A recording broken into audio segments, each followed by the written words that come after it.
दोस्तों, एक अल्लाह वाले मुंह से सोना उगलने वाली मछली और क्या हुआ, लालच का अंजाम। यह दिल को छू लेने वाला वाक्य सुनकर यकीनन आपका ईमान ताज़ा हो जाएगा। इसलिए यही गुजारिश करेंगे कि एक बार इस वाक्य को मुकम्मल ज़रूर सुने।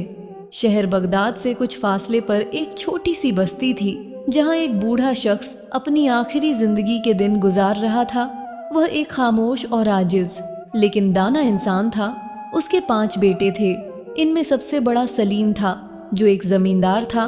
सलीम पूरे दिन खेतों में मेहनत करता, जमीन को संवार होता और फसलों की देखभाल करता, लेकिन वालिद की खिदमत करते हुए कभी कभार वह उगता जाता और दिल ही दिल में सोचता कि यह जिम्मेदारी कब खत्म होगी। शाम को सलीम थका हारा खेतों से लौटता तो उसका बूढ़ा बाप फरीद खामोशी से बेटे की थकान को महसूस करता। फरीद के दिल में बेटे के लिए बेपनाह मोहब्बत थी, लेकिन वह कुछ कहे बगैर फकत अपनी नजरें झुका लेता। कुछ अरसे बाद फरीद ने अपने बेटे सलीम के रवैये में तब्दीली महसूस की। वह जानता था कि सलीम अपनी थकान और जिम्मेदारियों के बोझ तले दब चुका है, और शायद उसे यह महसूस होने लगा कि बूढ़ा बाप अब उसके लिए एक बोझ बन गया है। सलीम का रूखा रवैया उसके वालिद को परेशान करने लगा। वह अपनी जिंदगी के आखिरी दिन सुकून से गुजारना चाहता था, लेकिन सलीम की बेरुखी ने उसे गमगीन कर दिया। कुछ अरसे बाद फरीद ने सलीम को करीब बुलाया और कहा, बेटा, मुझे मालूम है कि तुम पर बोझ बढ़ गया है। फिक्र ना करो, मैं ज्यादा दिन तुम्हारे साथ नहीं रहूंगा। 2-3 दिन बाद मैं दूसरे बेटे के पास चला जाऊंगा। तुम अपने काम और जिंदगी पर ध्यान दो, मेरे लिए परेशान मत होना। सलीम यह सुनकर कुछ देर खामोश रहा। दिल में नदमत की हल्की सी लहर उठी, मगर उसके लबों पर कोई सख्त या रोकने वाले अल्फाज न आए।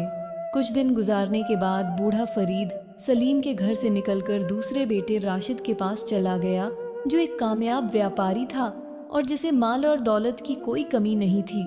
बूढ़ा बाप राशिद के घर रहने लगा, लेकिन राशिद का रवैया भी काबिल अफसोस था। राशिद के लिए कारोबार की मसरूफियत ज्यादा अहम थी। जब उसकी बीवी ससुर को हमेशा नजरअंदाज करती और उनसे बात करने की जहमत भी न उठाती, फरीद दिन भर खामोशी से एक कोने में बैठा रहता, दिल में अपने बेटों की बदलती हुई मोहब्बत का गम लिए, मगर अपनी तकलीफ को कभी जुबान पर न लाता। बूढ़े फरीद का वक्त गमों के साथ गुजर रहा था। एक दिन राशिद ने अपनी बीवी की बातों में आकर वालिद से कहा, बाबा, आपको मेरे साथ कारोबार में मदद करनी चाहिए, ताकि आपकी अहम मौजूदगी का मुझे भी कुछ फायदा हो। यह सुनकर बूढ़ा फरीद खामोश रहा। उसकी झुकी हुई कमर, कमजोर हाथ और थका हुआ जिस्म इस बात की गवाही दे रहे थे कि वह अब किसी भी मेहनत के काबिल नहीं रहा। लेकिन उसने अपने बेटे की बात का बुरा नहीं माना, क्योंकि वह जानता था कि राशिद उसे सिर्फ जिम्मेदारी के पैमाने से देख रहा है, मोहब्बत से नहीं। सारी रात बूढ़े बाप की खांसी और दर्द भरी फरियाद से तंग होकर राशिद की बीवी ने कहा, यह बूढ़ा इंसान हमें मजीद परेशान कर रहा है। इनके और भी बच्चे हैं, वहां जाकर भी तो जिंदगी गुजार सकता है। राशिद भी एक कमजोर आदमी था। उसने अपने बूढ़े बाप से कहा, बाबा, अगर आप तंग हो तो कोई बात नहीं, चाहे तो दूसरे बेटे के पास चले जाएं, वहां आप सुकून से रहेंगे। आपके इलाज के लिए मैं पैसे भी दे दूंगा, फिक्र ना करें। इन अल्फाज ने फरीद की इज्जत नफ्स पर एक और जख्म लगाया। राशिद ने मोहब्बत और तवज्जो की बजाय सिर्फ एक माकूल हल की बात की, जैसे बूढ़े वालिद की मौजूदगी का कोई एहसास ही ना था, सिर्फ एक जिम्मेदारी का बोझ था जिसे उठाना पड़ा। बूढ़ा फरीद राशिद के यहाँ से निकलकर तीसरे बेटे अनवर के पास चला गया। अनवर एक मेहनती किसान था और अपनी जमीनों पर काम करता था। वालिद का एहतराम किया, लेकिन उसके पास भी ज्यादा वक्त नहीं था। वह दिन भर खेतों में मसरूफ रहता और शाम को घर आकर बीवी बच्चों के साथ वक्त गुजारता। बूढ़े वालिद की बीमारी और दिल की गहरी उदासी पर उसका ध्यान कभी नहीं गया। अनवर जब सुबह काम पर जाता तो उसकी बीवी हमेशा अपने बच्चों को ससुर के पास बिठाकर उनसे खेलने को कहती।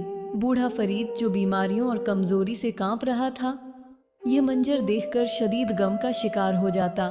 अनवर के घर में वालिद की हालत मजीद खराब होती गई और आखिरकार वह वहां से भी चला गया। इस बार उसने चौथे बेटे हाशिम के यहाँ जाने का फैसला किया।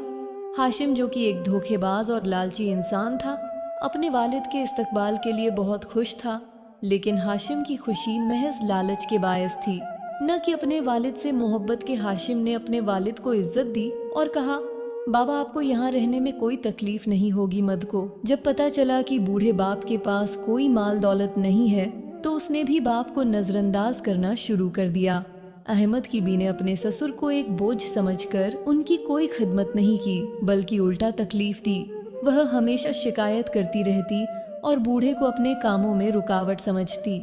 लेकिन बीवी का क्या कसूर, जबकि खुद बेटे ही रूठ चुके थे। अहमद भी अपने कारोबारी उमूर में इतना मग्न हो गया था कि उसने अपने ने वालिद की हालत पर कोई ध्यान नहीं दिया। इस दौरान बूढ़े की सेहत और जिस्मानी हालत तेजी से बिगड़ने लगी। आखिरकार एक दिन अहमद ने भी जवाब दे दिया और कहा, बाबा तुम यहाँ नहीं रह सकते। मेरे पास इतना वक्त नहीं है कि तुम्हें हर वक्त देखूं। तुम्हें कहीं और जाना होगा। इन बेदर्द अल्फाज पर बूढ़े फरीद का दिल बर्दाश्त ना कर सका और उसने आखिरी बेटे अब्दुल्लाह के यहाँ जाने का फैसला किया। अब्दुल्लाह फरीद का सबसे छोटा और कम उम्र बेटा था, जो एक गरीब और मेहनती शख्स था। दिहाड़ी लगाकर जो पैसे कमाता, उन्हीं पैसों से वह अपने बाप के लिए दवाइयाँ खरीदता और अपने घर का खर्च चलाने की कोशिश करता। उसकी बीवी भी काफ़ी ईमानदार थी। वह अपने ससुर का दिल से ख्याल रखती थी, उनकी बीमारी और बुढ़ापे को समझती थी और हमेशा माँ बाप की तरह उनकी खिदमत में लगी रहती थी। बूढ़े फरीद ने जब अब्दुल्लाह और उसकी बीवी की मोहब्बत और एहतराम देखा तो दिल ही दिल में खुश हुआ और बहुत दुआएं देने लगा। वक्त गुजरता गया और फरीद अपने छोटे बेटे के घर में खुशी खुशी जिंदगी गुजारने लगा। उसकी जिंदगी में सुकून और मोहब्बत वापस आई और वह इस बात पर शुक्रगुजार था कि आखिरकार उसे वह इज्जत मिली जिसका वह हमेशा से हकदार था। बिलार सर्दियां शुरू हो गईं और वह शदीद बीमार पड़ गया। अब्दुल्लाह अपने बाप की हालत देखकर बेहद गमगीन होता और अक्सर रो पड़ता, क्योंकि वह अपने वालिद को एक बोझ नहीं बल्कि हकीकी माने में बाप आपके रुतबे से देखता था। उसके दिल में वालिद की इज्जत और मोहब्बत का समंदर था और वह हर मुमकिन कोशिश करता कि अपने वालिद की खिदमत में कोई कमी ना रह जाए। अब्दुल्लाह के आंसू और उसकी फिक्र वालिद की जिंदगी के उन आखिरी दिनों में उसके लिए एक तसल्ली और सुकून का बा बने। फरीद ने अब्दुल्लाह की मोहब्बत देखकर उसे अपने करीब बुलाया और बारीक आवाज में कहा, बेटा मेरे आखिरी दिन करीब है। मेरी सांसें अब गिन की रह गई हैं, लेकिन अल्लाह तुम्हें हमेशा खुश और आबाद रखे जिस तरह तुमने मेरी खिदमत की और मेरा दिल जीता। अब्दुल्लाह ने गमगीन लहजे में जवाब दिया, बाबा अल्लाह ना करे कि आप हमें छोड़कर चले जाएं। आपके बगैर हम कैसे जी सकेंगे। फरीद ने मुस्कुराते हुए कहा, बेटा यह तो हक का रास्ता है। हर शय को फना होना है। मुझे भी अपने खालिक हकीकी के पास जाना होगा। अब्दुल्ला ने गमगीन लहजे में कहा, बाबा क्या आप मुझसे खुश हैं? मैं वह खिदमत नहीं कर सका जिसके आप हकदार थे। मेरी बीवी भी कमक है, लेकिन अगर आपके दिल में कोई गिला शिकवा है तो हमें ज़रूर बताएं और अपना गम हल्का कीजिए। फरीद ने गहरी सांस ली और अब्दुल्ला से कहा, बेटा एक आखिरी बात है जो मैं तुमसे कहना चाहता हूँ और यह एक बड़ी अमानत है। मैंने अपनी ज़िंदगी में तुम 5 बेटों का इम्तिहान लिया, लेकिन इस आजमाइश में सिर्फ तुम कामयाब हुए बेटा। मेरे मरने के बाद तुम बगदाद की फुला गली में जाबिर नाम के एक बूढ़े शख्स के पास जाओ। उसे मेरा नाम लेकर कहना कि फरीद वफात पा चुका है और वह अमानत जो मैंने उसके पास रखी थी वह तुम्हें दे दे। फरीद ने अब्दुल्लाह के कंधे पर हाथ रखकर कहा, जो अमानत दे वह तुम्हारे लिए है। इसे अपनी बीवी बच्चों की ज़िंदगी बेहतर बनाने के लिए इस्तेमाल करना। यह मेरा तुम्हारे लिए आखिरी तोहफा होगा और याद रखना बाकी भाइयों को कुछ भी ना देना। बिलखिरिया से रुखसत हो गया। फरीद की वफात का गम अब्दुल्लाह के दिल पर बिजली बनकर गिरा। उसकी आंखें आंसुओं से भरी हुई थीं और दिल में एक बेपनाह खालीपन था। उसकी बीवी भी शिद्दत एगम से रोने लगी, क्योंकि उसने फरीद की खिदमत दिल से की थी और उनका एहतराम किया था। अब्दुल्लाह ने खुद पर काबू पाते हुए अपने भाइयों को खबर दी और उन्हें जनाजे में शिरकत की दावत दी। सब भाई जो कभी अपने वालिद को बोझ समझते थे अब जनाजे में शरीक हो गए।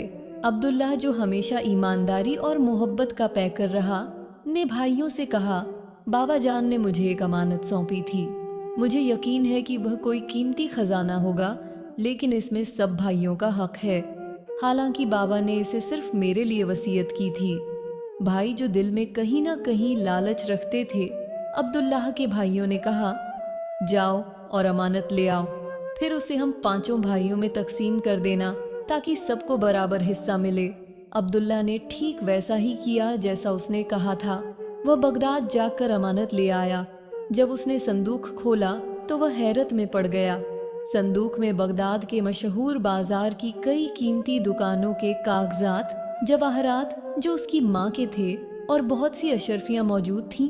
अब्दुल्ला ने अपनी दयानदारी का सबूत देते हुए सब भाइयों को उनका हक दिया और खुद अपने हिस्से पर कनात की जिंदगी एक बार फिर बाप के साए के बगैर चलने लगी। लेकिन वक्त ने जल्द ही अपनी हकीकत दिखा दी। चंद माह बाद बड़े भाइयों में से एक अपने कारोबार में बुरी तरह फंस गया। गैर जिम्मेदारी और गलत फैसलों के बायस वह कर्ज में डूबता चला गया। हालात इस कदर खराब हो गए कि उसे अपना घर तक बेचना पड़ा। दूसरा भाई जो कभी ऐश व इशरत की जिंदगी गुजारने का आदी था, एक दिन चोरी में मुल्ज़ पाया गया। काजी ने उसे जेल भेजने का हुक्म दे दिया और उसकी जिंदगी की सारी साख तबाह हो गई। बाकी भाई भी सोने को हाथ लगाते तो वह मिट्टी बन जाती। यह सब नाकामियों एक जवाब थी। बाप की बदुआ दूसरी तरफ। अब्दुल्ला ने अपनी मेहनत से बगदाद में कारोबार शुरू कर दिया। वह कूफा से उम्दा कपड़ा खरीदकर बगदाद के बाजार में बेचता और वक्त के साथ काफी मुनाफा कमाने लगा। उसकी ईमानदारी, बाप की दुआ और मुस्तकिल मेहनत ने उसे तरक्की की राह पर डाल दिया। यहाँ तक कि वह अपने बाकी भाइयों की फरोख्त करदा दुकानें खरीदने लगा और आहिस्ता आहिस्ता पूरे बाजार का वाहिद मालिक बन गया।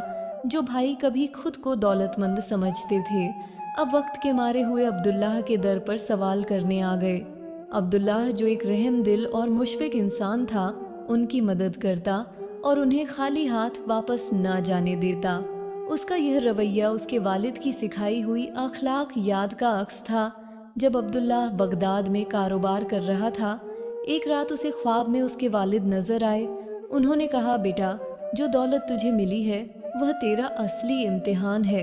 अगर तू चाहता है कि दुनिया और आखिरत दोनों में कामयाब हो तो अल्लाह की राह में इसे सही जगह खर्च कर।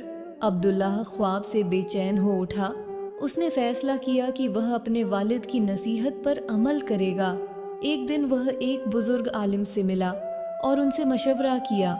उन्होंने कहा, अगर तुझे अपने माल की हकीकत जाननी है तो बगदाद से निकलकर दरिया के किनारे जा। वहाँ तुझे तेरी तकदीर का असली फैसला मिलेगा। अब्दुल्लाह ने अल्लाह का नाम लेकर सफ़र शुरू किया और एक बड़े दरिया के किनारे जा पहुंचा। वहां उसने देखा कि पानी में एक अजीब व गरीब मछली उभर रही है। वह बड़ी रोशन और नूरानी थी। जब अब्दुल्लाह ने गौर से देखा तो उसे महसूस हुआ कि यह कोई मामूली मछली नहीं, बल्कि अल्लाह के हुक्म से भेजी गई एक निशानी है। अचानक मछली ने अपनी बड़ी बड़ी आंखों से अब्दुल्लाह की तरफ देखा और अल्लाह के करिश्मे से इंसानी जुबान में कहने लगी, अब्दुल्लाह, यह दुनिया फानी है और दौलत हमेशा रहने वाली नहीं। जो तू ढूंढ रहा है वह मेरे पास है।